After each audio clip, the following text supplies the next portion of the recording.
Di sebuah daratan yang mencekam, berdirilah ibu kota iblis yang megah namun penuh dengan nuansa kematian. Di dalam istana yang gelap, sesosok penguasa tirani bernama Belmont, sang raja iblis yang telah bertahta selama ribuan tahun, duduk dengan angkuh di singgasananya. Belmont merenung tentang sejarah kemenangannya selama 1 abad terakhir. Kilas balik pun muncul, memperlihatkan kekuatannya yang tak tertandingi. 100 tahun yang lalu, hero elemen api tewas terbakar oleh api dingin miliknya. 90 tahun yang lalu, hero elemen air tenggelam dalam lautan mendidih yang ia ciptakan. 70 tahun yang lalu, hero elemen angin terhempas hancur oleh badai kabut. 50 tahun yang lalu, hero elemen tanah dikubur hidup-hidup di dalam kerak bumi. Sejak saat itu, tidak ada lagi pahlawan yang berani menantangnya. Belmont bergumam dengan sombong. Kali ini di mana aku harus menghadapi hero? Namun, tiba-tiba seorang wanita cantik dengan rambut perak panjang dan pakaian tempur yang elegan muncul di hadapannya. Ia adalah Arya, sang hero legendaris. Arya menyapa dengan tenang namun tajam. Akhirnya kita berjumpa, Belmont. Belmont meremehkan Arya dengan berkata, "Sudah sejak bertahun-tahun, apa kau sudah mempelajariku? Di depanku, sendiri yang menguasai semua elemen magis, kau tidak memiliki kesempatan untuk menang." Arya hanya tersenyum tipis dan membalas, "Pria selalu menyombongkan kemampuan mereka sebelum pertarungan. Seberapa tahan lama kau dalam pertarungan? Kita akan segera tahu ketika mengujinya." Pertempuran dahsyat pun pecah. Cahaya magis meledak di seluruh ruangan, mengguncang fondasi istana. Pertarungan ini tidak selesai dalam sekejap, melainkan berlangsung sangat sengit selama 7 hari 7 malam. Pada puncaknya, tubuh Belmont mulai melemah. Ia merasakan sesuatu yang aneh mengalir di tubuhnya. Tubuhku dikendalikan oleh sihir yang tidak diketahui. Sial, bagaimana bisa? Tenagaku hilang. Elemen sihir yang tak dikenal. Apa ini? Teriaknya dalam hati saat tubuhnya mulai kaku dan berubah menjadi batu. Ternyata Arya menggunakan metode terlarang yang dikenal sebagai kultivasi yin dan yang. Raja iblis yang tak terkalahkan selama ratusan tahun itu akhirnya berhasil ditumbangkan oleh satu orang hero bernama Arya. 50 tahun kemudian, dunia telah berubah total. Ibu kota iblis yang dulunya menyeramkan kini telah berubah menjadi museum sejarah yang damai. Langit biru cerah menaungi anak-anak sekolah yang sedang melakukan karya wisata. Seorang pemandu wisata cantik bernama Om, yang merupakan mantan kesatria kekaisaran, menjelaskan sejarah tempat itu kepada anak-anak. "Baiklah kalau gitu, semuanya, kita akan mencapai acara puncaknya segera hari ini. Ini adalah Museum Ibu Kota Iblis," ujar Om dengan ramah. Anak-anak tersebut terlihat sangat antusias. Salah satu dari mereka berseru, "Akhirnya kita akan melihat hero dan Raja Iblis, Bu Om." Om mengingatkan mereka, "Itu benar, tapi ingat larangan untuk tidak menyentuh pamerannya ya." Mereka kemudian masuk ke dalam aula utama yang sangat luas. Di tengah ruangan tersebut terdapat patung-patung yang terlihat sangat hidup. Om menjelaskan bahwa itu bukanlah patung biasa, melainkan sosok asli yang telah membatu. Ini adalah patung yang diubah oleh Raja Iblis sebelum dia disegel. Semenjak itu, daratan Prestella menyambut era kedamaian yang baru. Dan semua ini berkat sang hero Arya. Anak-anak tersebut terpukau melihat kegagahan patung Arya. "Wah, keren sekali. Ketika aku dewasa, aku juga ingin jadi hero yang hebat." Namun, di tengah suasana edukatif tersebut, tiba-tiba merasa ada yang aneh. Ia merasakan sebuah tepukan atau sentuhan di bagian belakang tubuhnya yang membuatnya terkejut dan bertanya-tanya. Oh iya? Seolah merasakan sisa-sisa energi atau keberadaan yang masih tertinggal di tempat bersejarah tersebut. Di sebuah lorong istana yang megah, seorang prajurit wanita berambut pirang memberikan wejangan keras kepada seorang pelayan cantik bernama Lehi. "Bersyukurlah atas kemurahan hati sang hero," ucapnya dingin, sembari menjelaskan bahwa ras iblis kini diberikan hak untuk hidup berdampingan dengan manusia. Namun, toleransi itu ada harganya. Prajurit itu dengan kasar menendang Lehi hingga tersungkur ke lantai, memperingatkan bahwa tanduk di kepala Lehi adalah tanda jati diri mereka yang rendah. Sambil meringis kesakitan dan menahan tangis, Lehi hanya bisa bergumam, "Aduh," dan "hiks" saat prajurit itu pergi meninggalkannya. Prajurit itu kembali menegaskan bahwa kekuatan ras iblis telah disegel bersama Raja Iblis, sehingga mereka tidak bisa lagi berbuat jahat. Sambil memegang sapunya dengan gemetar, Lehi bertekad dalam hati bahwa ia hanya perlu bersabar menahan semua penghinaan ini sampai malam tiba. Saat malam menyelimuti istana, Lehi menyelinap ke sebuah ruangan rahasia yang menyimpan sebuah patung batu raksasa. Ia mengeluarkan sebuah botol kecil berisi cairan merah bercahaya. Serum yang bisa meningkatkan kekuatan sihir seseorang. Air liur naga purba, gumamnya. Lehi telah menghabiskan waktu 50 tahun untuk mengumpulkan cairan langka ini dalam jumlah yang cukup. Dengan penuh keyakinan, ia menatap patung itu dan berkata, "Hari ini adalah saatnya Tuan Belmont." Tanpa ragu, Lehi meminum serum tersebut. Seketika, energi sihir yang luar biasa meledak dari tubuhnya. Cahaya biru terpancar hebat menyelimuti seluruh ruangan. "Oh, jadi inilah penentu panjang dari kekuatan sihir," serunya saat lingkaran sihir raksasa muncul di bawah kakinya, melepaskan aliran listrik yang menyambar ke arah patung batu tersebut. Getaran hebat mengguncang seluruh area. Patung batu itu mulai retak dan hancur berkeping-keping. Di tengah kepulan debu, Lehi terengah-engah sambil bertanya penuh harap, "Apakah berhasil?" Matanya mulai berkaca-kaca saat melihat sosok yang selama ini ia nantikan. "Oh, saat yang kunantikan akhirnya tiba. Hari di mana Raja Iblis, Tuan Belmont, bangkit." Dari balik reruntuhan, muncul seorang pemuda berambut coklat dengan tanduk hitam di kepalanya. Sosok yang dikenal sebagai Raja Iblis itu tampak kebingungan dan bergumam, "Oh, aku merasa seperti telah tidur dalam waktu yang sangat lama." Lehi yang masih terpaku bertanya dengan suara bergetar, "Apa kau Raja Iblis, Tuan Belmont?" Pemuda itu menoleh datar dan menjawab, "Itu benar, itu aku. Siapa kau?" Lehi tertegun melihat sosok tuannya yang kini tampak seperti remaja berusia 16 atau 17 tahun. Namun, ia bisa merasakan aura agung dan pesona yang luar biasa memancar dari tubuh Belmont. Dengan penuh emosi, Lehi berteriak, "Tuan Belmont, ini benar-benar Anda. Aku Lehi." Ia langsung menghambur dan memeluk erat Belmont sambil menangis sesenggukan. Belmont yang dipeluk dengan sangat erat hingga wajahnya terbenam di dada Lehi hanya bisa bergumam sesak, "Lehi?" Setelah suasana sedikit tenang, Belmont yang bangkit tanpa busana itu menatap pelayan setianya dengan serius dan bertanya, "Katakan, apa alasanmu membangunkan aku?" Pertanyaan itu menandai awal dari babak baru pembalasan dendam, atau mungkin kejayaan kembali ras iblis di bawah kepemimpinan Belmont yang telah terbangun dari tidur panjangnya. Kisah berlanjut saat seorang gadis iblis bernama Lehi yang mengenakan kostum pelayan atau maid sedang menghadap tuannya yang baru saja bangkit kembali. Lehi menjelaskan bahwa sejak perang besar di masa lalu, penampilannya banyak berubah karena ras iblis tidak bisa lagi menggunakan kemampuan sihir bawaan mereka secara penuh. Sambil tersipu malu, Lehi menceritakan perjuangannya selama ini. Ia harus menyamar di kota iblis, mencuci piring, hingga mengumpulkan segala keperluan demi hari kebangkitan sang tuan. "Tuanku, aku beneran Lehi. Bahkan sejak perang waktu itu, ras iblis menjadi tidak bisa menggunakan kemampuan sihir bawaannya.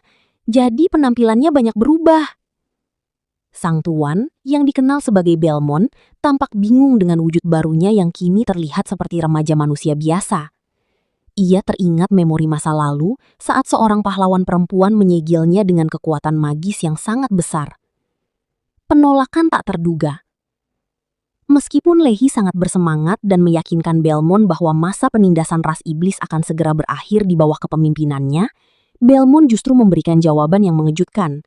Ia menolak untuk kembali menjadi pemimpin. "Aku menolak." Aku sudah menjadi Raja Iblis selama 1000 tahun, jadi aku sudah lelah. Melihat semuanya hidup dengan damai, bukankah itu bagus?" Belmont mengaku memiliki kepentingan lain yang harus dilakukan. Namun, Lehi yang panik tetap mendesaknya. Ia ingin tahu sihir apa yang sebenarnya digunakan pahlawan wanita itu, hingga membuat sang Raja Iblis menjadi selemah ini. Belmont kemudian menjelaskan dengan wajah datar bahwa sihir itu disebut kultivasi yin dan yang melibatkan pertukaran cairan tubuh dari mulut ke mulut. Mendengar itu, Lehi langsung terkejut dan wajahnya memerah karena menyadari itu sebenarnya adalah sebuah ciuman.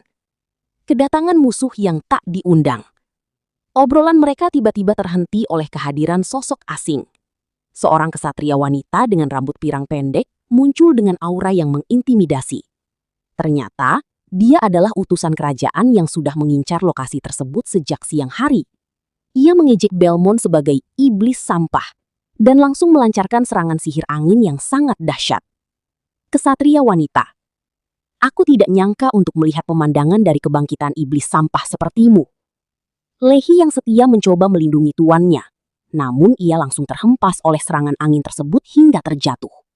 Dalam kondisi terdesak, ia berteriak meminta Belmont untuk segera melarikan diri. Lehi, Tuan Belmont, tolong larilah. Jangan meremehkan pengendalian elemen sihirku sekarang. Momen memalukan sang mantan Raja Iblis. Melihat pelayannya terluka, Belmont mencoba mengambil sikap keren. Ia meremehkan sihir angin sang kesatria dan bersiap untuk membalas dengan kekuatan penghancurnya. Ia mengangkat tangan dengan penuh percaya diri, siap mengeluarkan jurus andalannya. Sihir semacam itu hanyalah sihir biasa di mataku. Sekarang, lihatlah ini. Namun suasana yang harusnya heroik berubah menjadi sangat canggung. Belmont baru tersadar bahwa ia benar-benar tidak memiliki kekuatan sihir sedikit pun di tubuh remajanya yang sekarang. Belmont dalam hati. Aku lupa, sekarang aku tidak bisa menggunakannya. Tanpa perlindungan sihir, serangan angin besar sang kesatria wanita langsung menghantam posisi mereka dengan telak. Lehi hanya bisa berteriak panik melihat tuannya yang dulu legendaris, kini benar-benar tidak berdaya menghadapi serangan tersebut. Bagaimanakah nasib sang mantan Raja Iblis yang sudah kehilangan kekuatannya ini? Apakah ia bisa bertahan hidup hanya dengan modal ingatan masa lalunya?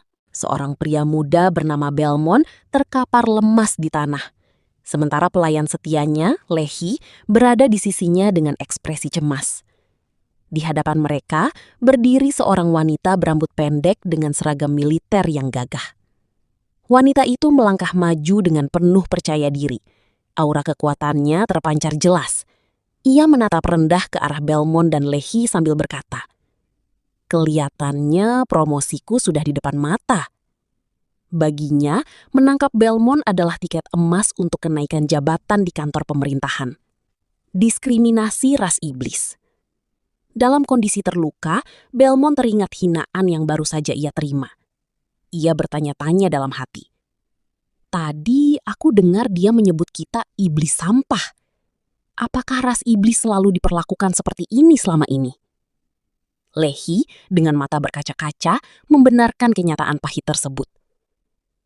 Iya tuanku, meskipun mereka telah membuat dekrit tentang ras iblis yang akan diperlakukan sama seperti ras lain, tapi tetap saja ada orang seperti dia yang tidak bisa menerima kehadiran kita. Situasi semakin kritis. Wanita militer itu bersiap mengakhiri perlawanan mereka. Ia mengancam dengan dingin. Usaha yang sia-sia. Setelah aku memotong tanganmu, aku akan membawamu ke kantor pemerintah. Belmont merasa frustrasi. Ia adalah sosok yang baru saja terbangun dari tidur panjang, namun kekuatannya masih tersegel oleh pahlawan terdahulu bernama Arya. Ia mencoba membangkitkan kekuatannya, namun tubuh manusianya saat ini terasa sangat lemah. Sialan, seharusnya aku baru saja terbangun. Aku tidak mau disegel lagi. Keluh Belmont dalam hati saat melihat pola sihir di tubuhnya menolak untuk aktif. Ia merasa tidak berdaya karena tidak bisa menggunakan 4 sihir utamanya. Lehi mencoba melakukan sesuatu. Ia merapal sihir ras manusia yang telah ia pelajari selama bertahun-tahun untuk memberi mereka sedikit waktu. Namun, sihir itu terlalu lemah untuk menghadapi sang pahlawan wanita. Kontrak melalui ciuman. Melihat tidak ada jalan keluar lain, Belmont mengambil keputusan nekat. Mata merahnya berkilat tajam. Ia memanggil pelayannya. Lehi? Ya tuanku? Jawab Lehi singkat. Tanpa peringatan, Belmont menarik tubuh Lehi dan mendaratkan sebuah ciuman di bibirnya. Tindakan ini bukanlah sekedar ungkapan perasaan, melainkan sebuah cara untuk mentransfer atau membangkitkan aliran sihir di antara mereka. Cahaya keemasan dan kilatan listrik merah mulai meledak dari pusat posisi mereka. Simbol sihir raksasa muncul di lantai, menandakan bahwa sebuah kekuatan besar yang selama ini terpendam akhirnya mulai bangkit. Di tengah kepungan debu dan cahaya, Lehi hanya bisa bergumam pelan dalam keterkejutannya. Tuanku, saat energi sihir mulai menyatu di antara keduanya. Di hadapan pelayan setianya yang bernama Lehi, ia menggabungkan energinya hingga muncul percikan listrik dan aura panas yang luar biasa. Dengan nada tenang, namun penuh wibawa, ia bergumam bahwa teknik ini sepertinya berjalan lancar. Ia menjelaskan bahwa ini adalah sihir yang telah bersemayam di dalam dirinya selama 50 tahun terakhir, yang ia sebut sebagai kultivasi yin dan yang. Tiba-tiba, seorang wanita berambut pirang yang menjadi lawannya mencoba menyerang dengan sihir angin yang besar. Ia berteriak dengan nada meremehkan. Jadi sampah ini ingin melawan yang tidak terhindarkan, Namun, serangan itu sama sekali tidak mempan. Sang pemuda iblis justru memusatkan energi api di telapak tangannya. Matanya bersinar merah membara di balik topeng api yang menutupi sebagian wajahnya. Dengan dingin ia berkata, "Sekarang, terbakarlah menjadi abu." Seketika, sebuah ledakan api raksasa melahap seluruh ruangan, menciptakan pilar api yang membumbung tinggi hingga menghancurkan pertahanan lawan. Wanita pirang tersebut terhempas dengan pakaian yang compang-camping dan tubuh yang penuh luka bakar. Sambil terengah-engah dan ketakutan, ia bertanya-tanya, "Sihir apakah ini?" Sang pemuda melangkah maju di tengah kepulan asap dan menjelaskan bahwa itu adalah sihir yang ditinggalkan oleh sang pahlawan terdahulu saat menyegel dirinya. Ia menambahkan dengan nada mengancam, "Kau beruntung karena aku belum sepenuhnya memecahkan masalah ini. Kalau tidak, kau sudah terbakar sampai mati." Wanita itu terkejut bukan main.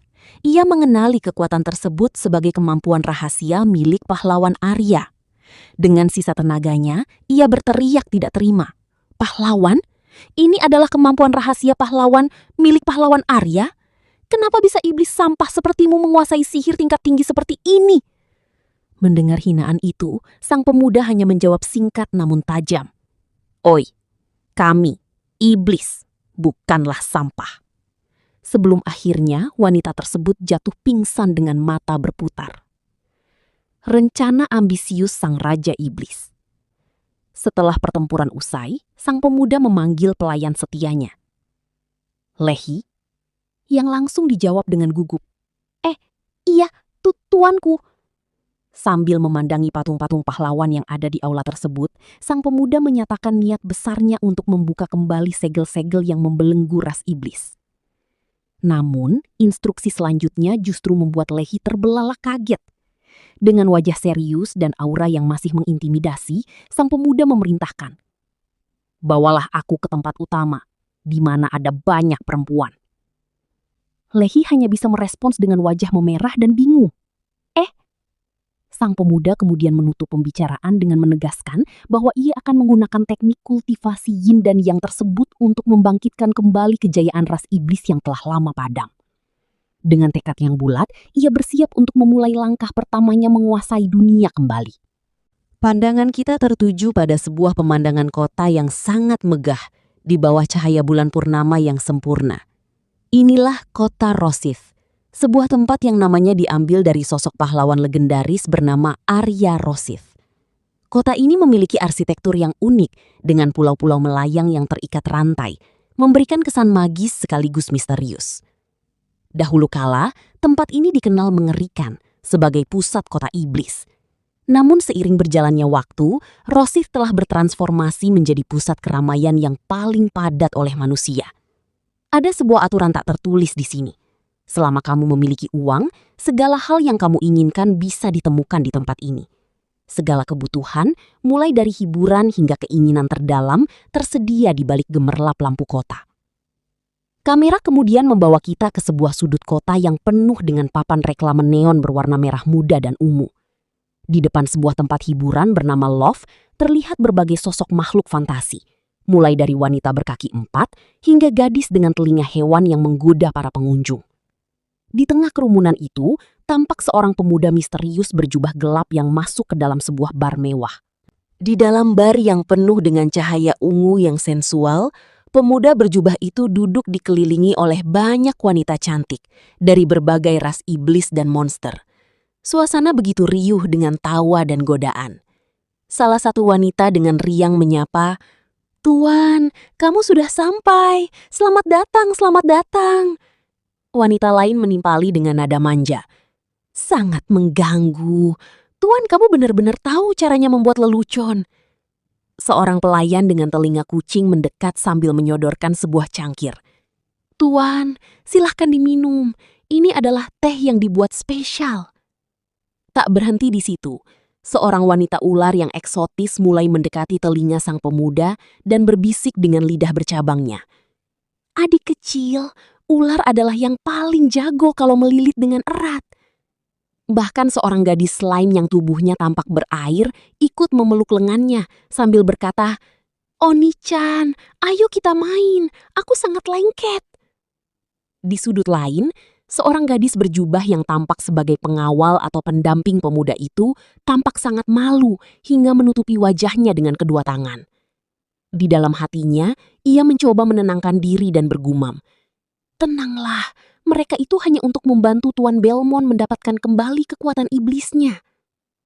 Terungkaplah identitas pemuda itu. Dia adalah Tuan Belmont, sosok yang sedang dalam misi memulihkan kekuatannya. Keputusan sang tuan. Ketegangan meningkat saat salah satu wanita tercantik di ruangan itu, seorang gadis rubah dengan tatapan tajam, menatap langsung ke arah Belmont. Dengan nada menantang sekaligus menggoda, dia bertanya, "Tuan, di antara kami, mana yang kamu pilih?" Pertanyaan itu membuat suasana seketika hening. Semua wanita di sana menunggu jawaban, siapa yang akan beruntung malam itu. Namun, Belmont dengan ekspresi dingin dan penuh percaya diri memberikan jawaban yang sama sekali tidak terduga. Sambil menoleh sedikit dan menunjukkan tatapan matanya yang merah menyala, dia berkata dengan tegas, "Aku tidak memilih satu di antara kalian." Keputusan ini membuat semua orang di ruangan itu terkejut, termasuk gadis pengawalnya yang tampak terperangah. Apa sebenarnya rencana Belmont? Apakah dia akan memilih semuanya? Ataukah ada tujuan lain yang jauh lebih besar daripada sekedar kesenangan duniawi? Seorang gadis muda menatap dengan penuh kekaguman dan haru ke arah tuannya. Dengan mata yang berkaca-kaca, ia bergumam pelan, "Tuan Belmont, oh..." Ia merasa sangat tersentuh, berpikir bahwa tuannya memiliki pemikiran yang begitu mulia dan dalam. Di dalam hatinya, ia memuji sang tuan. Seperti yang diharapkan, bagaimana mungkin seorang seperti tuanku memiliki pemikiran semacam itu? Namun, kekaguman itu sepertinya akan segera berbenturan dengan realita yang sedikit berbeda. Kembali ke situasi di sebuah ruangan, Belmont yang mengenakan jubah bertudung hitam sedang duduk dikelilingi oleh para gadis dari berbagai ras monster. Dengan wajah yang terlihat sangat serius, ia tiba-tiba berseru dengan penuh tekad, "Aku mau semuanya!" Pernyataan ambisius ini sontak membuat para gadis di sekitarnya terkejut. Ada gadis rubah yang tersipu malu hingga berteriak, "Kia!" sambil memegang pipinya, serta gadis-gadis lain yang tampak sangat antusias sekaligus tidak percaya dengan keberanian Belmont. Suasana menjadi sangat ceria dan penuh bunga-bunga cinta di sekitar Belmont. Para gadis monster tersebut mulai mengerumuninya dengan penuh semangat. Salah satu dari mereka memuji dengan riang, "Tuan yang satu ini mempunyai selera yang bagus." Gadis rubah yang tadi berteriak kini menggandeng lengannya dengan manja dan berkata, "Tolong ikuti aku, Tuan." Sementara itu, di sudut ruangan, asisten Belmont hanya bisa menunduk lesu dengan aura kesal di kepalanya, sambil menggerutu dalam hati. Semua laki-laki emang buaya. Namun, Belmont sebenarnya memiliki alasan yang sangat teknis di balik pilihannya. Dengan tatapan mata yang dingin dan fokus, ia menjelaskan alasan sebenarnya di balik keinginannya mengumpulkan berbagai ras tersebut. Baginya, ini bukan soal nafsu, melainkan strategi. Ia berpikir, makin banyak ras yang digunakan akan lebih bermanfaat untuk mengatasi efek sihir elemental. Ia melihat para gadis ini sebagai aset strategis untuk memperkuat pertahanannya terhadap berbagai elemen sihir. Saat Belmont sedang asyik dengan pikirannya, salah satu gadis monster mendekatinya dan mencoba membuatnya lebih nyaman. Sambil memegang tudung jubahnya, gadis itu berkata, "Tuan, Anda tidak perlu memakai tutup kepala di dalam ruangan." Dengan sekali gerakan pelan, ia mencopot tudung tersebut untuk memperlihatkan wajah Belmont secara utuh. Begitu tudung itu terbuka, suasana ruangan yang tadinya penuh gairah tiba-tiba berubah menjadi sunyi senyap. Aura gelap dan canggung menyelimuti seluruh ruangan. Para gadis monster yang tadinya agresif kini berdiri mematung dengan wajah pucat dan keringat dingin. Mereka semua terdiam seribu bahasa melihat apa yang ada di balik tudung tersebut. Ternyata, Belmont memiliki sepasang tanduk kecil berwarna hitam di kepalanya. Fakta bahwa ia bukanlah manusia biasa, melainkan memiliki ciri fisik iblis, membuat para gadis monster tersebut syok berat hingga ada yang menjatuhkan cangkir tehnya. Di tengah keheningan yang mencekam itu, Belmont yang terlihat bingung dengan perubahan drastis sikap mereka hanya bisa menoleh ke samping dan mengeluarkan suara pelan. Ia tampak sama sekali tidak menyadari bahwa identitas aslinya telah menciptakan kepanikan bagi mereka yang sebelumnya begitu memuja seleranya. Suasana terasa sangat mengintimidasi karena para monster tersebut tampak sangat marah, seolah-olah siap menerkam mereka kapan saja. Tiba-tiba, sebuah ledakan besar menghantam area tersebut hingga menimbulkan suara boom yang sangat keras. Kekuatan ledakan itu begitu dahsyat sampai menghempaskan orang-orang di sekitar, termasuk Belmont dan pelayannya yang terjatuh ke tanah di tengah hiruk-pikuk kota yang penuh dengan lentera terbang.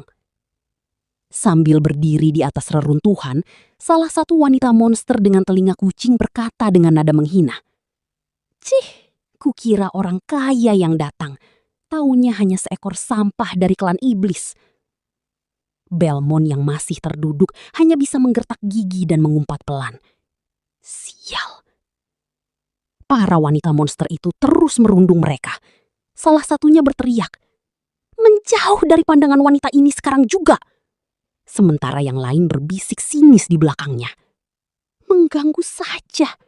Aku kira Oni-chan ini orang kaya."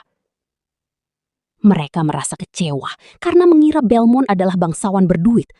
Namun ternyata hanya terlihat seperti pengelana biasa dari klan iblis. Setelah para pengeroyok itu pergi, pelayan Belmont mendekatinya dengan panik dan bertanya, "Tuan Belmont, bukankah Anda bilang untuk tidak membuka tutup kepala?" Rupanya, penyamaran Belmont terbongkar karena penutup kepalanya terlepas saat ledakan tadi. Belmont menjawab dengan santai sambil mencoba bangkit. "Waktu dulu, sebagai Raja Iblis, orang lain membantuku untuk berganti pakaian. Jadinya, aku sudah terbiasa." Ceroboh. Tiba-tiba, terdengar suara tawa melengking. Hahaha. Dari kejauhan, seorang wanita iblis berambut merah dengan tanduk dan sayap kecil muncul sambil mengisap rokok. Ia berkata dengan nada mengejek, "Aku nggak nyangka bakal melihat seekor iblis dari klan iblis yang sudah jarang dilihat di zaman ini." Wanita iblis itu berjalan mendekat dan menjelaskan kondisi mereka saat ini di kota tersebut. Di kota Rosit, kita, iblis yang biasa-biasa saja dari klan iblis, hanya bisa tinggal di pinggir jalan seperti ini. Ucapnya dengan wajah lesu namun penuh sinisme. Pelayan Belmont mencoba membela harga diri tuannya. Namun wanita berambut merah itu justru memberikan komentar pedas yang menusuk hati.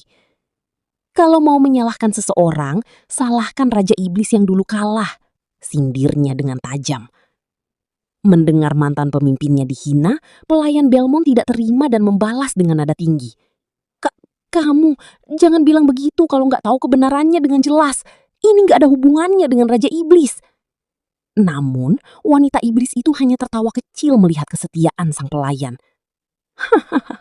"Sudah 50 tahun berlalu kamu masih membelanya." Belmont yang sedari tadi diam akhirnya berdiri tegak tepat di hadapan wanita iblis merah tersebut. Suasana kembali memanas, aura permusuhan memuncak hingga wanita itu menantangnya secara terang-terangan. "Apa? Kamu mau bertarung?" Belmont kini harus berhadapan dengan kenyataan bahwa dunia telah berubah drastis sejak kekalahannya setengah abad yang lalu. Ketegangan memuncak saat sang Raja Iblis dengan tatapan mata merah yang tajam mengintimidasi gadis iblis berambut merah tersebut. Gadis itu tampak gemetar, berkeringat dingin, dan membatin dalam hati. Tatapan ini. Ia merasa tertekan oleh aura yang luar biasa kuat, seolah-olah ia berhadapan dengan sosok yang jauh di atas kastanya. Pemuda itu kemudian berkata dengan nada meremehkan, "Kamu hanya menyebut iblis biasa dari klan iblis. Klan iblis seperti apa yang bisa hidup normal di sini?" Kata-kata itu menghujam mental sang gadis. Ia merasa tidak berdaya dan heran pada dirinya sendiri. Apa yang terjadi? Kenapa aku tidak bisa menyangkal kata-katanya? Ia seolah terkunci oleh otoritas absolut sang pemuda. Gadis iblis itu sambil tersipu malu dan tampak lemas menjelaskan bahwa hanya mereka yang bisa menjadi murid di Akademi Pahlawan Suci Elmon yang mampu melakukan hal-hal luar biasa. Ia juga mengingatkan bahwa ujian masuk dilaksanakan 2 hari lagi. Mendengar hal itu, sang pemuda memutuskan untuk pergi bersama rekan pelayannya yang bernama Lehi. Pemuda itu berseru, "Lehi, ayo kita pergi." Namun gadis iblis tadi berteriak panik dari belakang. "Hei, kamu gak berpikir untuk mengikuti ujian masuknya ya kan?" Ia memperingatkan dengan keras bahwa iblis yang tidak bisa menggunakan kekuatan iblisnya tidak akan bisa. Sambil berjalan pergi di bawah sinar rembulan yang besar, pemuda itu menunjukkan senyum tipis yang penuh misteri. Ia berkata dengan tenang, "Kamu tak perlu khawatir. Kesalahan Raja Iblis, ia sendiri yang akan menyelesaikannya." Kalimat ini menyiratkan bahwa pemuda tersebut memiliki hubungan khusus atau bahkan identitas rahasia yang berkaitan dengan penguasa tertinggi kaum iblis tersebut. 2 hari kemudian, waktu yang ditentukan pun tiba. Pemuda tersebut bersama Lehi sudah berada di lokasi pendaftaran ujian masuk Akademi Elmon.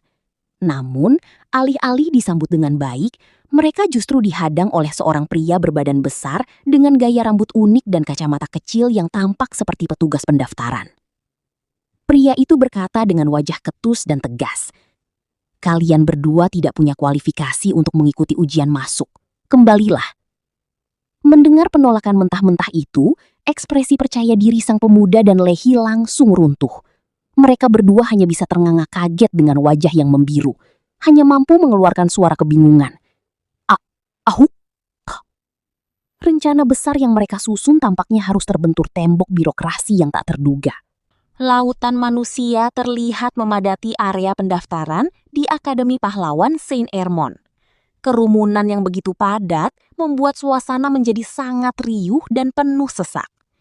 Di balik keriuhan itu, terlihat sosok gadis pelayan iblis bernama Lilith dan tuannya, Tuan Belmont, yang sedang duduk lesu di pinggir jalan. Lilith mencoba menjelaskan aturan pendaftaran yang cukup merepotkan kepada tuannya. Ia berkata, "Jadi, kalau iblis mau daftar, mereka harus mendapatkan rekomendasi dari seorang bangsawan." Mendengar hal itu, Belmont tampak semakin terpuruk dan tidak bersemangat. Melihat kondisi tuannya yang murung, Lilith pun bertanya dengan nada cemas, "Tuan Belmont, kenapa kita nggak menggunakan cara lain saja?" Kutukan sang Raja Iblis. Kondisi D. Namun, pertanyaan Lilith justru membuat mental Belmont hancur berkeping-keping. Dengan wajah yang menggelap dan mata yang kosong, ia mulai meracau menyalahkan dirinya sendiri. "Aku beneran gak guna. Aku hanyalah sampah yang memiliki tanduk. Aku benar-benar aib bagi klan iblis." Gumam Belmont sambil tertawa miris. Melihat reaksi tuannya yang tidak normal, Lilith terkejut dan bergumam dalam hati. Inikah yang dimaksud kondisi D? Ternyata, kondisi D adalah sebuah keadaan ekstrim di mana seorang Raja Iblis memasuki fase kehilangan kepercayaan diri yang luar biasa karena merasa gagal memenuhi janjinya. Dalam sejarahnya, kondisi ini sangat berbahaya, namun juga konyol. Pernah ada catatan bahwa seorang Raja Iblis harusnya bisa mengalahkan pahlawan hanya dalam 10 detik. Namun karena terkena kondisi D, ia butuh 11 detik. Sebuah keterlambatan yang ia anggap sebagai kegagalan total. Bahkan, ada kejadian di mana seorang raja iblis jatuh ke kondisi ini hanya karena dimarahi oleh pelayannya karena lupa menggosok gigi, yang kemudian membuatnya sakit gigi dan merasa sangat tidak berguna. Refleks yang mematikan. Lilith pun teringat sebuah peringatan penting mengenai fase ini. Raja iblis yang terjebak dalam kondisi ini tidak akan bisa berpikir jernih dan hanya bisa merespons berdasarkan refleks tubuhnya saja. Dalam benaknya, Lilith memperingatkan dirinya sendiri. Raja iblis yang terkena kondisi ini hanya bisa merespons karena refleksnya sendiri. Di saat tertentu, aku tidak bisa mengganggu Raja Iblis. Kalau tidak, belum sempat Lilith menyelesaikan pikirannya, sebuah insiden fatal terjadi. Secara tidak sengaja, entah karena gerakan yang salah atau upaya Lilith untuk mendekat, refleks bertarung Belmont bangkit seketika. Tanpa sadar, Belmont melancarkan serangan dahsyat yang membuat Lilith terpental jauh ke udara akibat ledakan energi yang muncul dari refleks sang Raja Iblis yang sedang depresi tersebut. Tuan Belmont! Pelayan tersebut segera berlutut di samping Belmont yang tampak tak berdaya, memastikan keadaannya dengan nada suara yang sangat cemas. Tuanku, Anda baik-baik saja?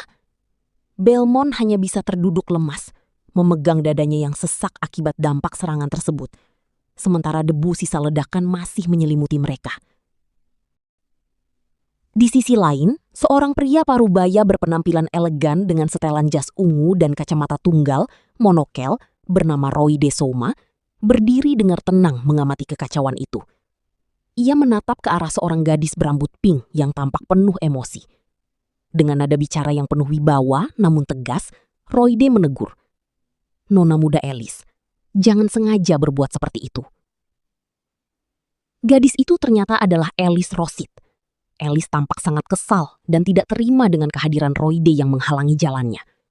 Dengan wajah cemberut, Alice membalas dengan ketus. Berikutnya aku akan lunak lain waktu, Roy de. Cepat biarkan aku pergi. Namun Roy de tidak bergeming. Ia menjelaskan bahwa kehadirannya di sana adalah perintah dari otoritas yang lebih tinggi untuk membawa Alice pulang. Roy de mengatakan, dengan mengikuti ujian yang sama dengan rakyat jelata, Master tua Rauf sudah mengatur ujian yang lebih cocok untukmu. Ia kemudian menambahkan dengan sikap formal namun menekan. Pulanglah dengan pria tua ini dengan baik, Nona muda. Kemarahan sang Nona muda Ralph disebut.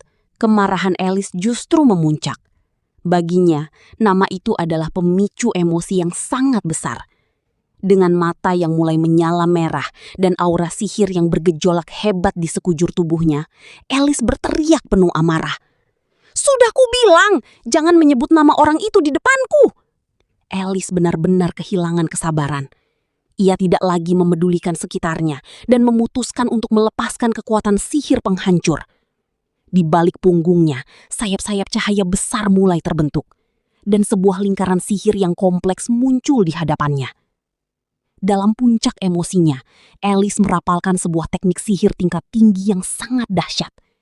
Cahaya menyilaukan terpancar dari tangannya saat ia meneriakkan nama serangannya. Extreme Spell, Rain of the Foil. Serangan tersebut menciptakan ledakan energi yang luar biasa, siap menghanguskan apapun yang menghalangi keinginannya untuk bebas dari kekangan keluarganya. Ia adalah seorang ahli bela diri dan sihir yang dikenal dengan julukan The General for Elegant Demon Guidance. Dengan nada meremehkan, ia menatap lawannya dan berkata, "Ini tidak ada gunanya, Nona muda. Walaupun pengendalian elemental yang Anda punya lebih baik dibanding orang lain di umur Anda, masih terlalu awal untuk menantang pria tua ini." Pria tua ini membuktikan ucapannya dengan gerakan yang luar biasa tenang. Setiap sihir elemental yang ditembakkan ke arahnya dapat ia rasakan pergerakannya sejak awal. Dengan gerakan yang sangat efisien, ia menghindari setiap serangan dengan sempurna, seolah-olah serangan tersebut tidak memiliki dampak apapun baginya.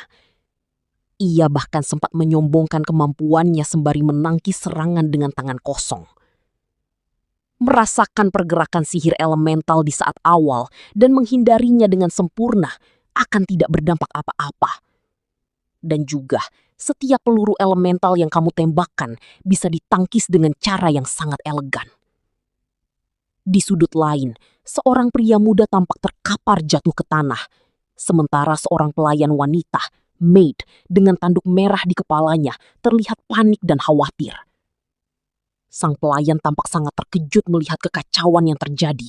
Bahkan ia merasa bersalah karena secara tidak sengaja gangguan tersebut berimbas pada tuannya. Tanpa sadar mereka mengganggu tuanku, gumam sang maid dengan wajah pucat. Kembali ke medan laga, sang pria tua merasa sudah memenangkan segalanya. Ia berdiri dengan tegap di depan tenda-tenda camp, bersiap untuk mengakhiri perlawanan gadis berambut merah muda tersebut. Dengan tatapan tajam melalui monokel kotak di matanya, ia berniat membawa gadis itu pulang untuk kembali dididik dengan cara yang ia anggap elegan. Ayo akhiri di sini, nona muda.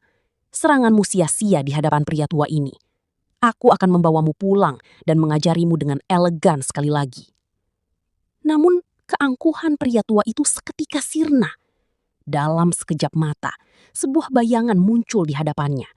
Sosok misterius dengan jubah hitam dan mata yang bersinar merah tiba-tiba berada tepat di depannya. Pria tua itu hanya sempat bergumam, "Huh!" sebelum akhirnya sebuah serangan telak menghantamnya. Dalam waktu singkat, situasi berbalik 180 derajat. Pria tua yang tadinya begitu sombong, kini terkapar tak berdaya di tanah, dengan mata berputar dan pakaian yang hancur. Debu mengepul di sekitarnya, menandakan dahsyatnya benturan yang ia terima. Sang maid hanya bisa terbelalak tidak percaya, sambil bertanya-tanya. Dari mana iblis ini datang? Gadis berambut merah muda dengan hiasan sayap di kepalanya hanya bisa terpaku melihat pemandangan tersebut. Ia menatap sosok pria misterius yang baru saja mengalahkan sang jenderal elegan dalam satu serangan singkat. Hei, bangunlah dan minta maaf. Namun, pria berjubah itu tetap berjalan maju dengan dingin. Ketegangan semakin meningkat saat kita melihat pria tersebut mencengkeram kerah baju seorang pria pirang yang sudah tidak berdaya, dengan wajah babak belur dan mata berputar. Di sana terdapat sebuah peringatan yang sangat mengerikan. Kalau diganggu, Raja Iblis yang dalam kondisi D akan masuk ke dalam mode marah. Tampaknya, pria berambut coklat ini bukanlah orang sembarangan. Dia adalah sang Raja Iblis yang sedang berada dalam puncak kekesalannya. Di tengah situasi kacau itu, muncul seorang gadis cantik berambut merah muda dengan pakaian serba putih layaknya seorang ksatria suci atau magical girl. Dia mencoba menghentikan aksi brutal tersebut sambil berteriak penuh keberanian. "Siapa? Siapa kamu? Berhenti!" Melihat kedatangan gadis tersebut, sang Raja Iblis tidak merasa takut sedikit pun. Ia hanya menoleh sedikit dengan tatapan mata yang sangat tajam dan bergumam kesal. Cih, ada satu lagi rupanya. Atmosfer di sekitar mereka menjadi sangat berat, seolah-olah amarah sang Raja Iblis akan segera meledak. Raja Iblis kemudian menatap gadis itu dengan mata merah menyala yang penuh dengan intimidasi. Namun, hal aneh mulai terjadi. Fokus penglihatan sang Raja Iblis justru tertuju pada sosok gadis itu dengan cara yang berbeda. Gadis itu menyadari tatapan tersebut, dan wajahnya memerah karena malu sekaligus marah. Dia membentak, "Dasar mesum! Beraninya kamu menatapiku!" Meski sudah diperingatkan, sang Raja Iblis tetap tidak melepaskan korbannya dan terus berjalan menjauh. Hal ini membuat si gadis rambut merah muda semakin geram. Sambil mengejar, dia berteriak, "Aku memintamu untuk melepaskannya." Gadis itu kemudian nekat berlari dan mencoba mencengkeram bahu sang Raja Iblis untuk menghentikannya secara paksa. Namun, apa yang terjadi selanjutnya sungguh di luar dugaan. Karena kekuatan atau aura yang terpancar, terjadilah sebuah fenomena aneh yang sangat memalukan bagi si gadis. Pakaian putihnya tiba-tiba tampak terkoyak dan hancur di beberapa bagian, menyisakan pemandangan yang membuat siapapun salah fokus. Ternyata, semua itu hanyalah bagian dari imajinasi mereka, atau efek dari tekanan mental yang diberikan sang Raja Iblis yang membuat si gadis merasa sangat terpukul dan tidak berdaya di hadapan sang penguasa kegelapan. Dengan wajah memerah dan napas terengah, ia bergumam penuh tanya, Perasaan apa ini? Sepertinya ada sesuatu yang tidak beres dengan aliran energi di dalam dirinya. Ia terkejut karena merasakan getaran energi yang sangat spesifik. Kenapa? Ada reaksi sihir kultivasi yin dan yang?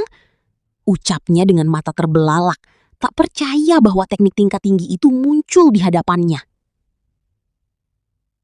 Ledakan esensi iblis. Tangan pemuda itu mulai mengeluarkan cahaya keemasan yang membentuk segel sihir melingkar. Petir-petir kecil menyambar di sekitarnya, menandakan bahwa kekuatan tersebut sedang bereaksi secara liar. Keadaan semakin tidak terkendali ketika energi tersebut memaksa keluar dari tubuh mereka. Gadis berambut merah muda itu tampak sangat tersiksa. Tubuhnya lemas dan ia berteriak dalam kepasrahan. Tidak, kamu tidak bisa. Cepat berhenti. Oh. Namun, sang pemuda juga berada dalam kondisi kritis. Ia mengerahkan seluruh tenaganya untuk menahan gejolak kekuatan yang meluap, sembari berseru, "Tidak, esensi iblisku, aku tidak bisa menahannya." Intervensi sang pelayan menghancurkan area sekitar. Sesosok pelayan, maid, berambut oranye muncul dan berdiri di tengah-tengah mereka. Ia merentangkan tangannya untuk meredam ledakan sihir yang dahsyat tersebut. Berkat intervensinya, tekanan sihir pun meredah, menyisakan kepulan asap di lapangan. Pelayan itu segera menghampiri sang pemuda dengan raut wajah penuh kekhawatiran.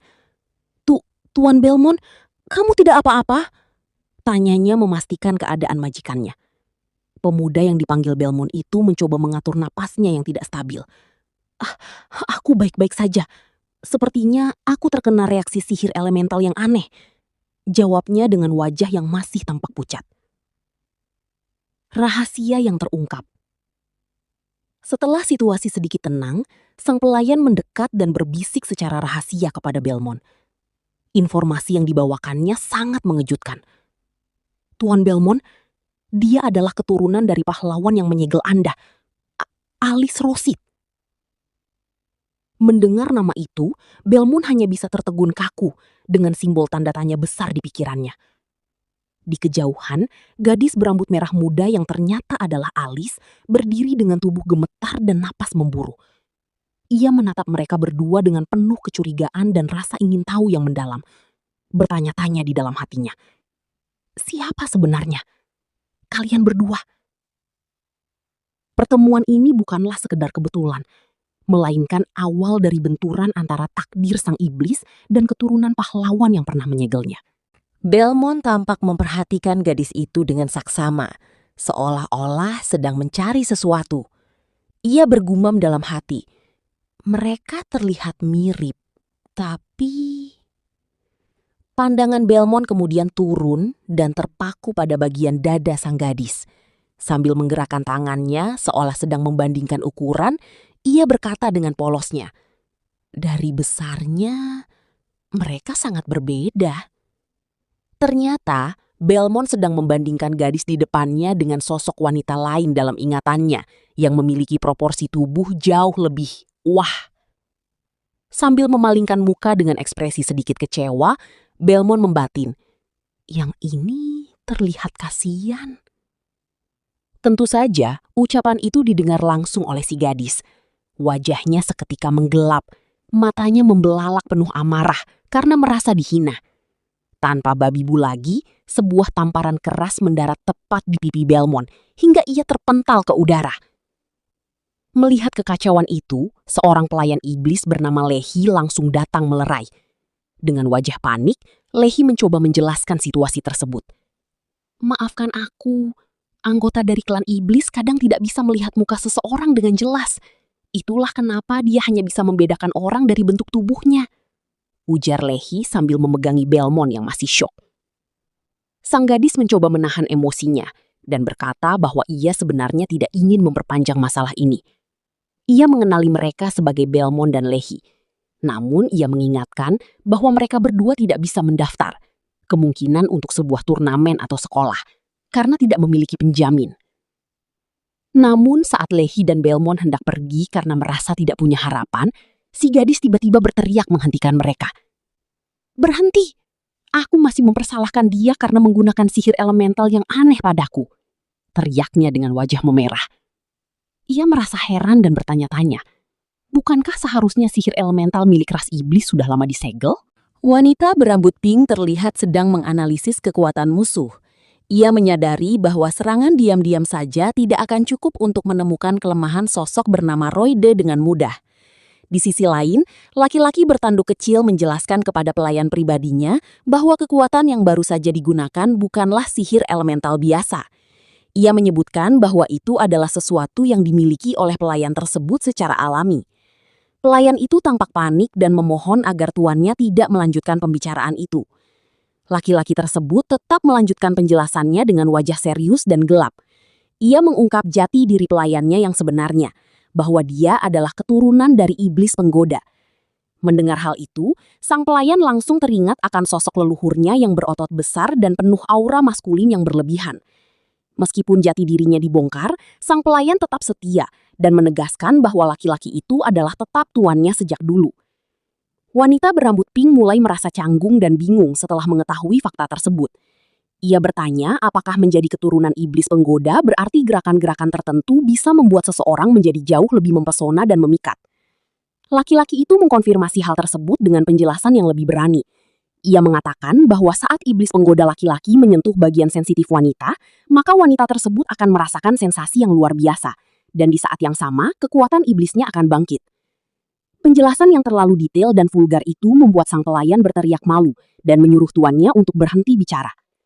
Setelah suasana mulai tenang, wanita berambut pink tersebut berterima kasih karena mereka berdua telah menyelamatkan nyawanya. Sesuai dengan ajaran keluarganya untuk selalu membalas kebaikan, ia berniat untuk memberikan sesuatu sebagai imbalan atas bantuan yang telah ia terima. Di sebuah tempat yang megah bernama Akademi Pahlawan Suci, suasana sedang sangat sibuk. Seorang pengawas pria berambut jambul dengan kacamata unik bertanya kepada asistennya, "Apakah semua peserta sudah hadir di sini?" Sang asisten pun menjawab dengan sopan bahwa semua sudah siap dan tes bisa segera dimulai. Namun, tiba-tiba suasana tenang itu terpecah oleh teriakan lantang. "Tunggu sebentar!" Muncullah seorang pemuda berjubah coklat bersama seorang gadis pelayan maid cantik yang memiliki tanduk kecil di kepalanya. Melihat mereka berdua, sang pengawas tampak kesal dan berkata, "Kalian berdua lagi? Sudah kubilang, kalian tidak bisa mengikuti ujian tanpa ada penjamin." Sepertinya sang pengawas sudah berulang kali menolak mereka karena alasan administrasi atau status sosial. Tanpa gentar, pemuda itu menyodorkan selembar kertas sambil bertanya balik dengan nada tenang. "Apa ini yang kamu maksud?" Begitu sang pengawas menerima dan membaca kertas tersebut, wajahnya langsung berubah pucat dan berkeringat dingin.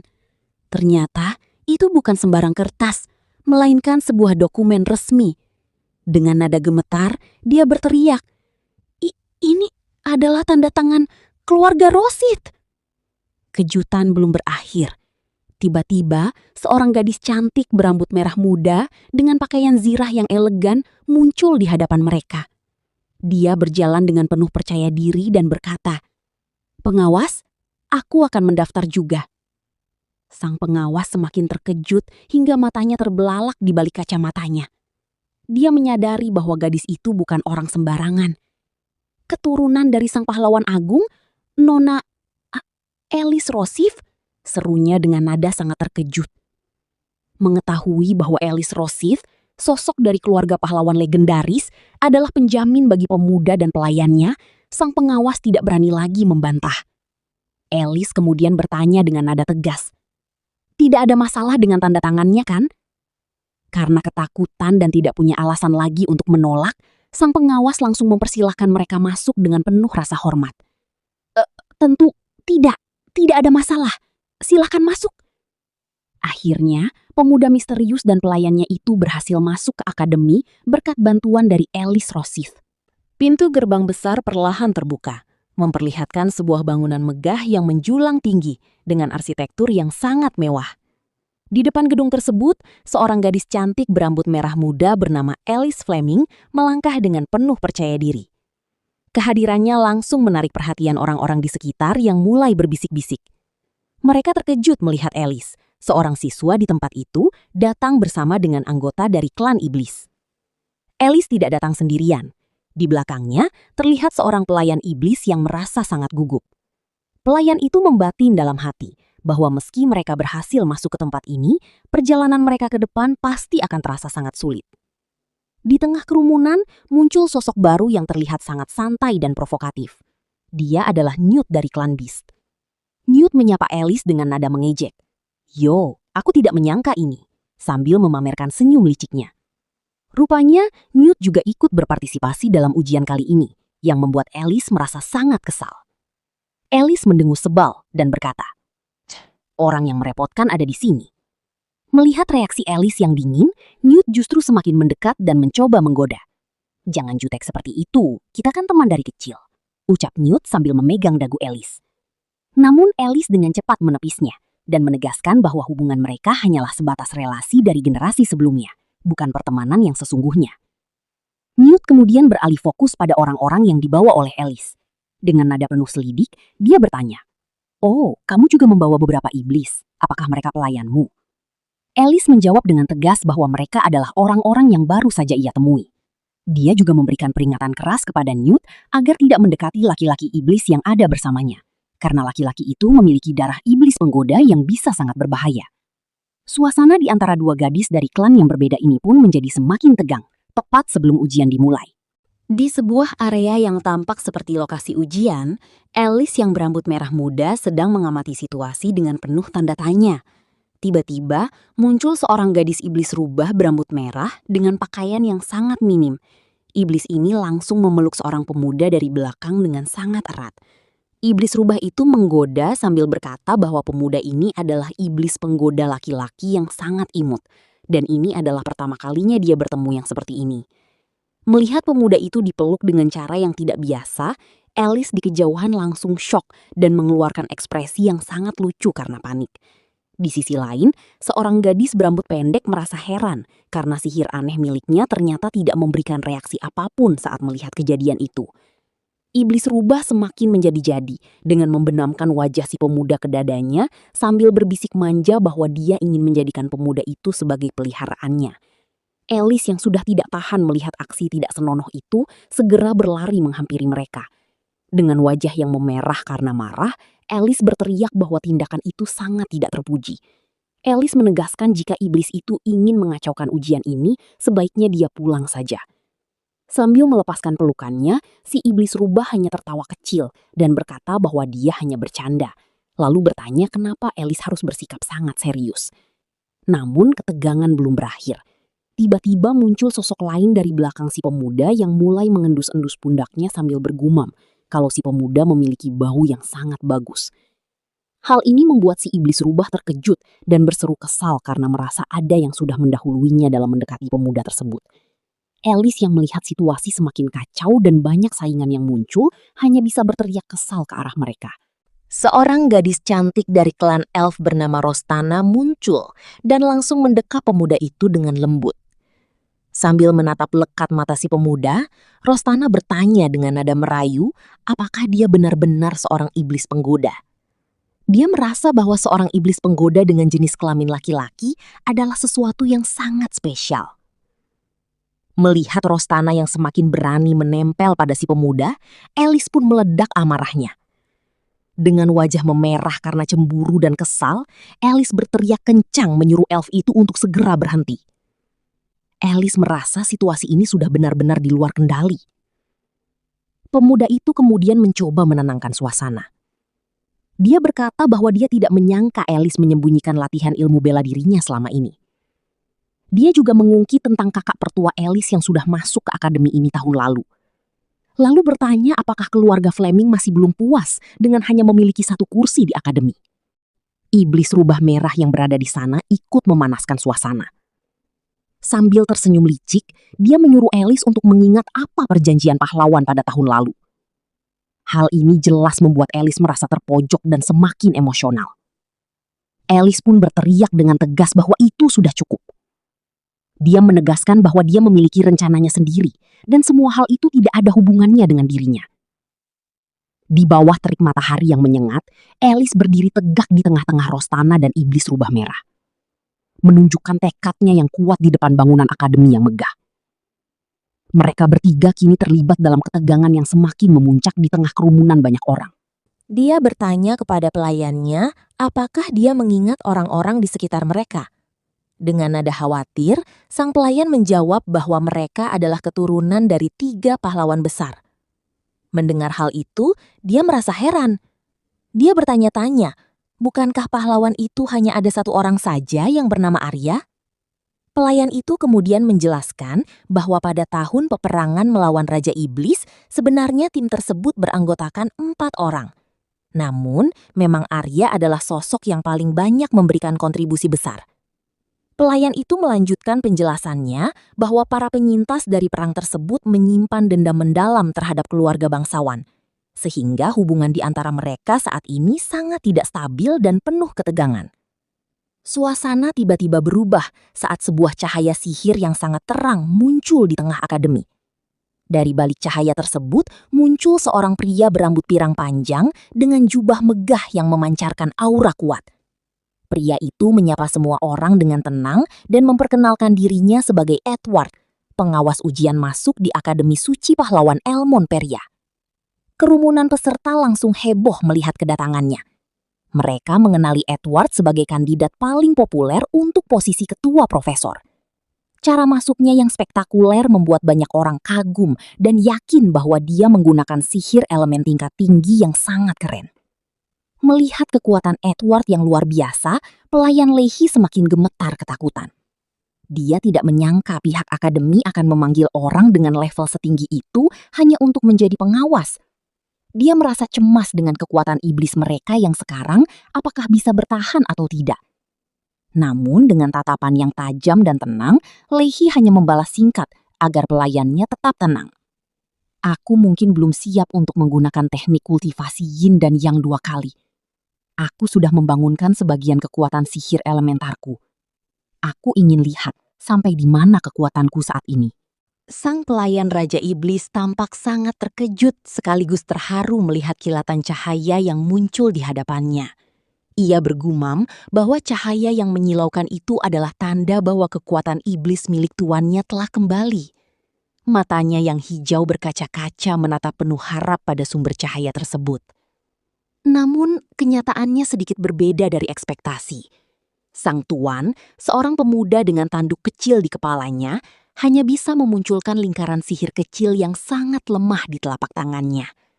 Pemuda itu berkata dengan jujur bahwa sepertinya saat ini ia hanya bisa mengendalikan kekuatannya sebanyak itu.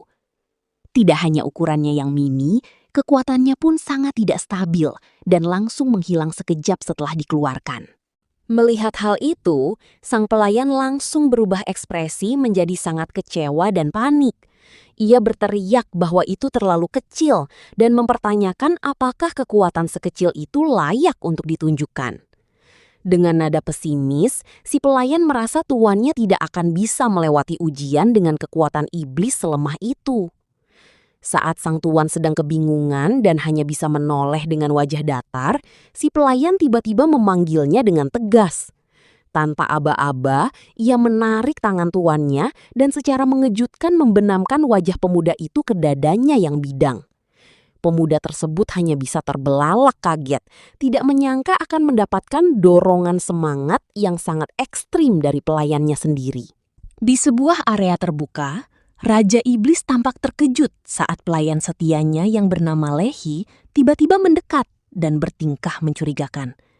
Raja Iblis bertanya, "Lehi, apa yang kau lakukan?" Dengan wajah serius namun tetap waspada, Lehi meminta tuannya untuk tenang. "Shh, tuanku, aku harus melakukan ini," bisik Lehi sambil mengambil sebuah botol kecil berisi cairan merah muda dari balik pakaiannya. Raja Iblis yang mengenali benda itu langsung menyahut, "Bukankah ini yang kamu gunakan sebelumnya?" Lehi membenarkan hal tersebut. Ia menjelaskan bahwa botol itu berisi air liur dari naga sihir. Cairan langka ini mampu meningkatkan kekuatan iblis secara drastis setelah diminum. Namun, Lehi memperingatkan bahwa efeknya hanya bersifat sementara.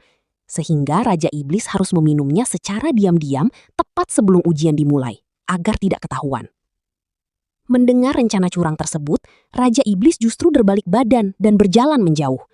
Dengan nada tegas namun tenang, dia menolak bantuan itu. "Maaf Lehi, aku tidak bisa menggunakan itu," ucapnya. Lehi yang panik pun berteriak, "Hah, tuanku, kenapa?" Raja Iblis kemudian menoleh sedikit dengan tatapan yang sangat bijak dan penuh integritas. Dia memberikan alasan yang menohok, bahwa tidak baik jika mereka lolos ujian dengan cara curang seperti itu. Mendengar jawaban yang terlalu jujur dan idealis dari tuannya, Lehi langsung syok hingga wajahnya berubah menjadi ekspresi konyol dengan mulut terbuka lebar. Dia merasa waktu dan situasi saat ini benar-benar genting untuk memikirkan soal moral. Dengan penuh emosi, Lehi mengejar Raja Iblis sambil berteriak, "Tuanku, kenapa kamu memikirkan hal itu di saat seperti ini? Tugas besar untuk membangkitkan klan iblis ada di tanganmu." Meski ditekan oleh tanggung jawab besar untuk membangkitkan kembali kejayaan kaumnya, Raja Iblis hanya terdiam sambil menggumamkan nama Lehi. Tetap teguh pada pendiriannya untuk bertarung secara jujur. Raja Iblis memanggil pelayan setianya, yang Lehi. Lehi tampak sangat terkejut dan gugup saat dipanggil. Sambil gemetaran, dia menjawab, "Ada apa, tuanku?" Raja Iblis berdiri dengan penuh wibawa, meskipun penampilannya sekarang terlihat seperti pemuda biasa dengan tanduk kecil di kepalanya. Dia berkata bahwa walaupun dia tidak punya kekuatannya yang dulu, dia tetap tidak berpikir kalau klan iblis lebih buruk daripada klan lain. Raja Iblis kemudian mendekati Lehi, memegang pundaknya dengan lembut untuk menenangkannya, dan berkata, "Tenanglah, aku pasti akan melewati ujian ini." Mendengar kata-kata yang menenangkan itu, Lehi mulai merasa lega. Dia tersenyum ceria dan menjawab, Iya, tuanku, aku hanya berpikir berlebihan." Dalam hatinya, Lehi merasa sangat kagum dan tersipu. Dia membatin bahwa sejujurnya dia sering lupa kalau sosok di depannya ini adalah sang Raja Iblis yang agung, karena sikapnya yang begitu baik. Namun, suasana tenang itu tiba-tiba berubah menjadi canggung. Tiba-tiba muncul sebuah tangan misterius berwarna biru dari sebuah lingkaran sihir. Tangan itu tanpa permisi merogoh ke dalam pakaian pelayan Lehi untuk mengambil sebuah botol ramuan kecil berwarna merah yang disembunyikan di sana. Lehi sontak kaget dan berteriak, Kia!" Dia menutupi dadanya dengan malu, sementara botol itu berhasil diambil oleh tangan sihir tersebut. Lehi yang merasa dikerjai kemudian memprotes dengan wajah memerah. "Tuanku, tadi kamu bilang tidak memerlukannya, tapi kenapa kamu..." Melihat reaksi pelayannya yang panik dan malu, Raja Iblis hanya bisa mengangkat kedua tangannya sambil memasang wajah polos tak berdosa. Dia hanya bergumam, seolah-olah tidak tahu apa-apa tentang tangan sihir yang baru saja beraksi mengambil ramuan dari tempat tersembunyi tersebut. Suasana ujian masuk yang tenang mendadak berubah menjadi tegang. Seorang pria berambut pirang dengan jubah putih bersih tampak berdiri dengan angkuh di hadapan para peserta. Di tangannya, ia memegang sebuah botol kecil berisi cairan merah muda sambil tersenyum sinis. Pria pirang ini berteriak dengan lantang agar semua orang mendengar, bertanya apakah benda itu adalah pil untuk meningkatkan kekuatan iblis. Ia menuduh ada seseorang yang berani berbuat curang di tengah ujian sihir elemental yang sedang berlangsung. Tanpa belas kasihan, pria pirang itu memerintahkan anak buahnya untuk segera mencoret nama peserta perempuan yang dituduhnya curang tersebut dari daftar pencalonan. Di tengah kerumunan, seorang pelayan perempuan dengan bando merah tampak terjebak dalam sebuah kurungan sihir berbentuk lingkaran cahaya biru yang sangat kuat. Ia merasa ada yang aneh karena kekuatan kurungan itu justru semakin membesar dan menghimpitnya. Dalam keadaan terdesak, ia berteriak memanggil Tuan Belmont untuk menyelamatkannya. Raja Iblis, sang pemuda berambut coklat yang memiliki tanduk kecil di kepalanya, terkejut melihat rekan atau pelayannya yang bernama Lehi itu diserang secara tiba-tiba. Ia berteriak memanggil nama Lehi dengan raut wajah penuh kekhawatiran. Namun, si pria pirang tetap tenang dan merasa benar dengan tindakannya. Dengan nada merendahkan, ia mengatakan agar semuanya tenang karena ia hanya sedang menyingkirkan iblis dari tempat tersebut. Pria pirang itu terus mencaci maki, Menyebut kehadiran iblis dalam ujian masuk ini adalah hal yang menjijikan. Ia merasa sudah lama tidak ada iblis yang berani muncul, dan menuduh Lehi ingin mendapatkan perlakuan khusus, namun justru tertangkap basah menggunakan cara yang curang. Baginya, klan iblis memang sudah dikenal sebagai klan yang menjijikan dan tidak layak berada di sana. Melihat kejadian tersebut, sorakan ejekan dari peserta lain mulai terdengar. Mereka menertawakan klan iblis, menyebut mereka bodoh, terlalu percaya diri, dan hanya datang untuk mempermalukan diri sendiri. Mereka mempertanyakan apakah iblis benar-benar layak masuk ke akademi bergengsi tersebut. Di sisi lain, beberapa gadis pejuang yang berada di lokasi merasa geram dengan pemandangan itu. Salah satu dari mereka bergumam dengan kesal bahwa orang yang berani menyerang di saat orang lain sedang dalam posisi lemah adalah bajingan yang sebenarnya. Namun, posisi Raja Iblis dan kawan-kawannya kini benar-benar terpojok oleh prasangka dan kekuatan sihir pria pirang tersebut. Suasana mencekam menyelimuti area ujian. Raja Iblis, pemuda berambut coklat dengan tatapan tajam, tampak terdiam dengan bayangan gelap menutupi matanya.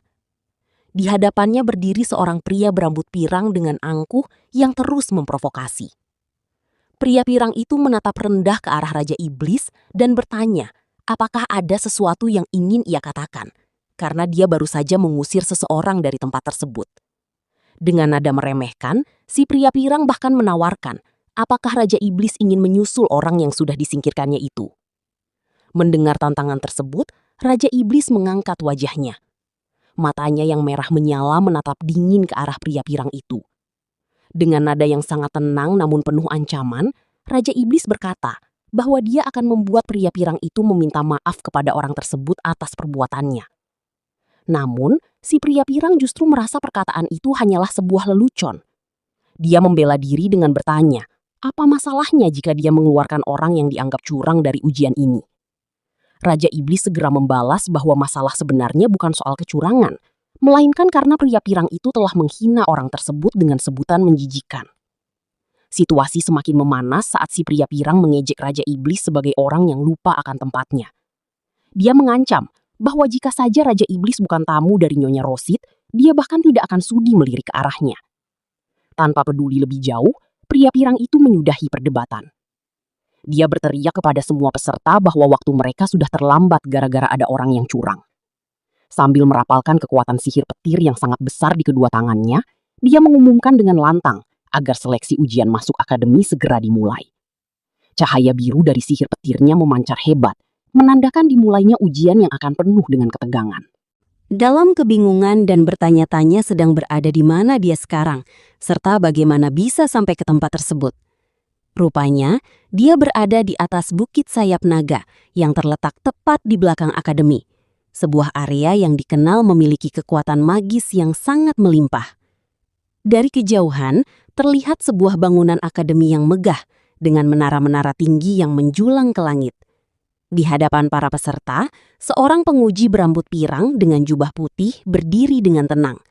Dia menjelaskan bahwa peraturan ujian ini sangatlah sederhana. Para peserta hanya perlu berjalan melewati sebuah jembatan sihir yang baru saja dimunculkan, menuju akademi yang ada di seberang sana. Melihat kemudahan yang ditawarkan, salah satu peserta merasa curiga dan bergumam dalam hati, apakah ini benar-benar sesederhana itu atau pasti ada jebakan di baliknya. Bersamaan dengan itu, sistem penguatan sihir mulai diaktifkan, memancarkan cahaya terang di sepanjang lintasan jembatan. Sang penguji kemudian memberikan batas waktu selama 30 menit. Siapapun yang berhasil menyeberangi jembatan tersebut akan dinyatakan lulus ujian masuk akademi. Dengan senyum penuh misteri, dia mengangkat tangannya dan berseru bahwa ujian telah dimulai. Seketika itu juga, para peserta mulai merasakan tekanan atau guncangan yang membuat mereka terkejut dan bersiap untuk menghadapi tantangan di depan mata. Para petualang sedang berusaha menyeberangi sebuah jembatan yang sangat aneh. Salah satu petualang laki-laki merasa ada yang tidak beres dan bergumam bahwa perasaan ini sangat aneh, serta pasti ada yang salah dengan jembatan ini. Benar saja, saat dia memperhatikan lebih dekat, permukaan jembatan itu terlihat sangat lembut dan tidak padat seperti jembatan pada umumnya. Tiba-tiba, kekacauan terjadi saat kaki para petualang mulai amblas masuk ke dalam jembatan tersebut. Mereka berteriak panik karena merasa seperti sedang tenggelam. Salah satu dari mereka berteriak kenapa aku menginjak lumpur, dan yang lainnya merasa benda tersebut sangat lengket sekali. Mereka memohon pertolongan karena takut akan tenggelam sepenuhnya ke dalam dasar jembatan. Di tengah kepanikan tersebut, seorang gadis berambut pendek tampak tenang dan menjelaskan bahwa selama mereka tetap fokus, mereka akan bisa melewati jembatan ini. Ternyata, jembatan ini bukanlah jembatan biasa, melainkan jembatan yang terbuat dari monster slime. Seorang wanita berambut pirang dengan tatapan tajam menjelaskan bahwa jika mereka tidak memiliki kekuatan elemental yang cukup, mereka akan tenggelam. Dia menambahkan bahwa mereka yang tidak bisa mengendalikan kekuatannya tidak akan bisa melangkah maju. Kondisi semakin sulit bagi petualang yang tidak siap, termasuk seorang gadis cantik berambut pink yang merasa sangat terganggu karena permukaan jembatan sangat lengket dan licin. Namun, tiba-tiba seorang gadis bertelinga hewan lewat di sampingnya dengan sangat santai, seolah tidak ada beban sama sekali. Gadis bertelinga hewan itu meledek bahwa sepertinya temannya itu belum bisa mengendalikan sihir elementalnya. Si gadis rambut pink pun terkejut dan heran melihat betapa gampangnya gadis itu berjalan. Sambil terus melangkah menjauh, si gadis bertelinga hewan berkata bahwa dia akan pergi duluan dan berpesan agar temannya jangan sampai tereliminasi di ujian ini. Dengan kesal, si gadis rambut pink membalas bahwa dia tidak perlu mengkhawatirkannya.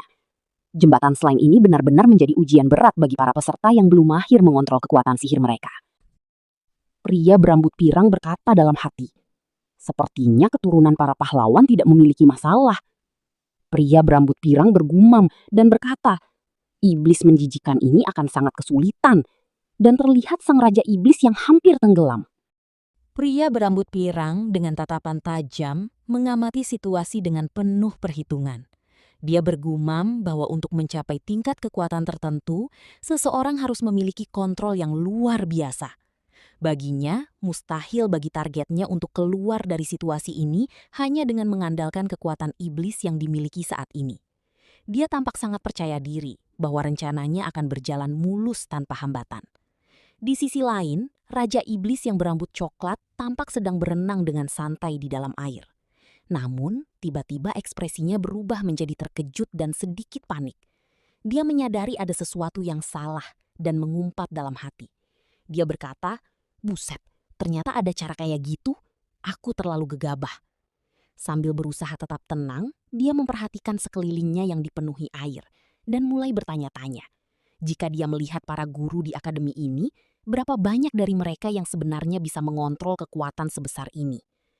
Si pria berambut pirang yang melihat pergerakan Raja Iblis hanya mendecih kesal. Dengan nada meremehkan, dia berkata bahwa ini masih terlalu cepat untuk merayakannya. Dia merasa masih memegang kendali penuh atas jebakan yang dia buat. Sementara itu, seorang gadis berambut hijau tampak berusaha keras untuk bergerak di tengah tekanan air tersebut. Dengan semangat, dia berkata pada dirinya sendiri untuk terus mencoba, karena dia sudah bisa bergerak walaupun hanya sedikit. Keadaan menjadi semakin kacau saat air tersebut tiba-tiba membentuk tentakel-tentakel raksasa yang melilit tubuh mereka. Semuanya tampak terbalik di mata mereka yang terjebak.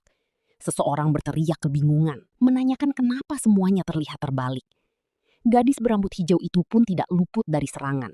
Dia berteriak histeris saat tubuhnya dililit dan diangkat ke udara oleh cairan tersebut. Raja Iblis hanya bisa tertegun melihat perubahan drastis pada air di sekitarnya. Ternyata, cairan yang mereka kira air biasa itu adalah kumpulan makhluk hidup.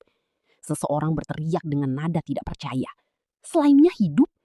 Mereka akhirnya menyadari bahwa jembatan yang mereka lalui sebenarnya dipenuhi oleh slime yang menyamar. Si pria berambut pirang hanya berdiri menyaksikan dari belakang saat slime-slime raksasa itu mulai menangkap dan mengangkat semua orang ke udara.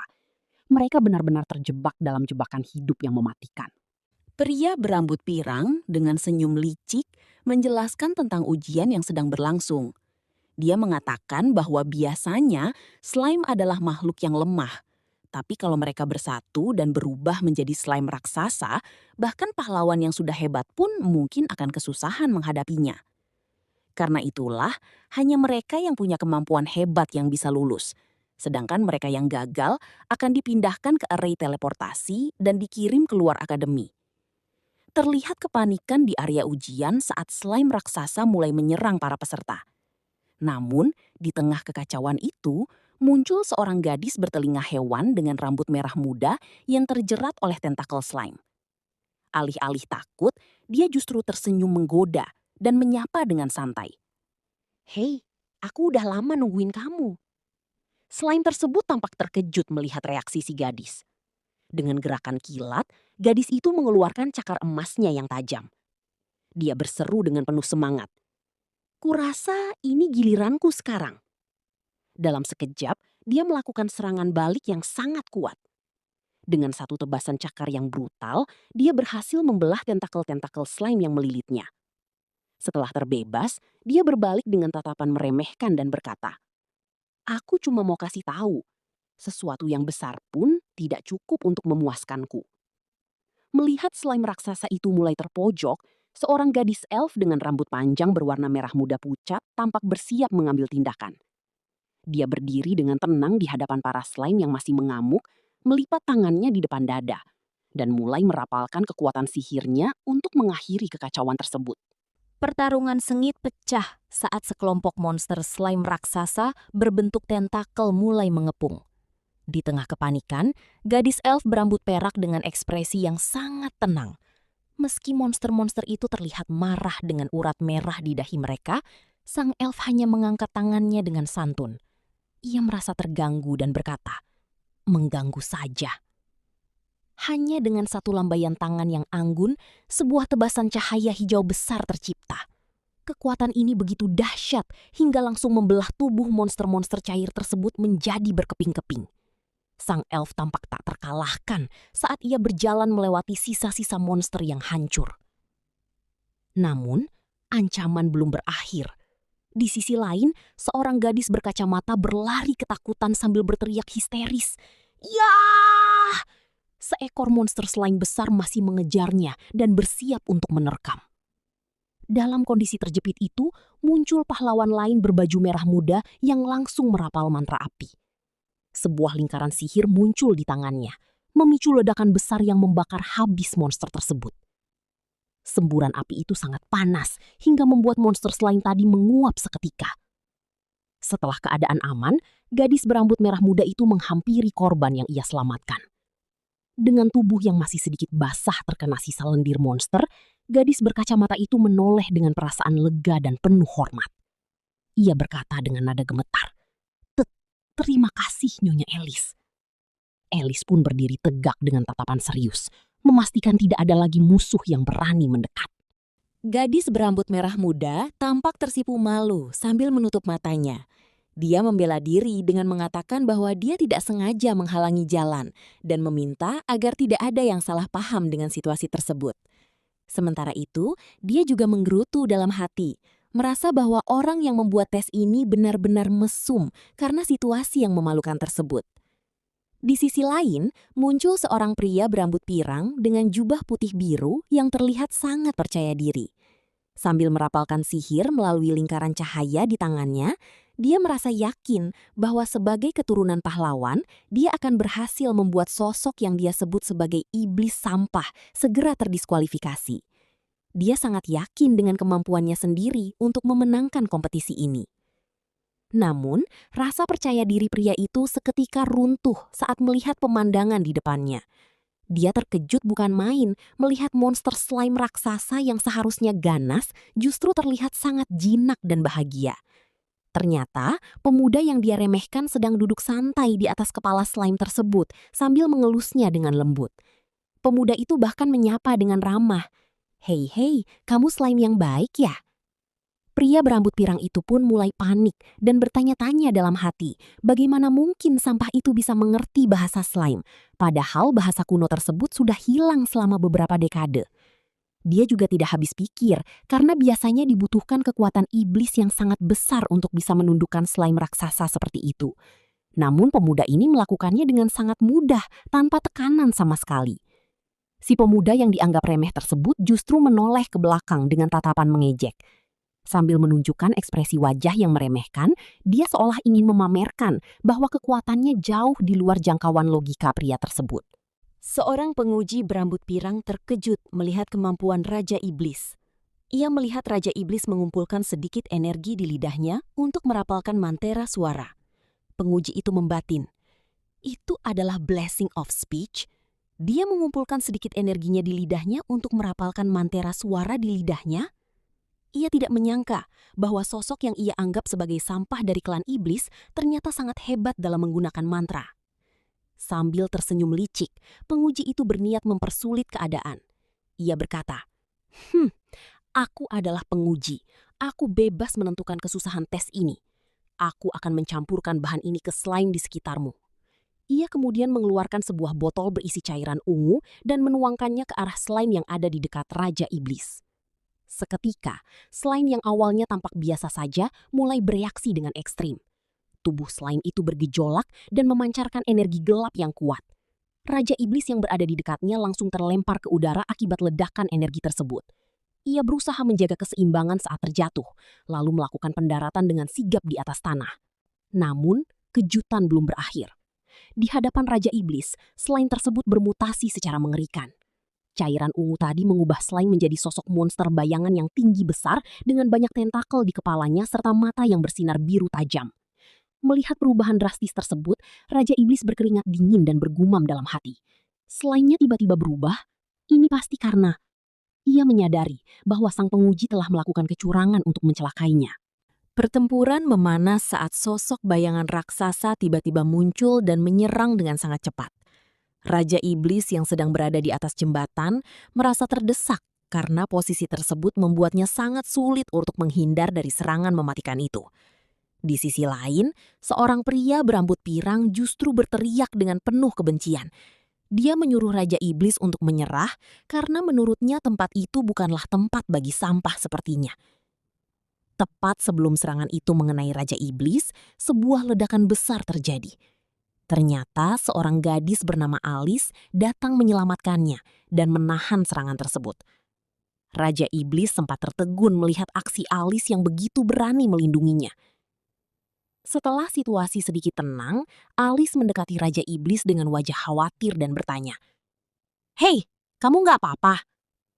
Raja Iblis yang masih kaget hanya bisa menatapnya dan bergumam dalam hati. "Kamu menyelamatkanku?"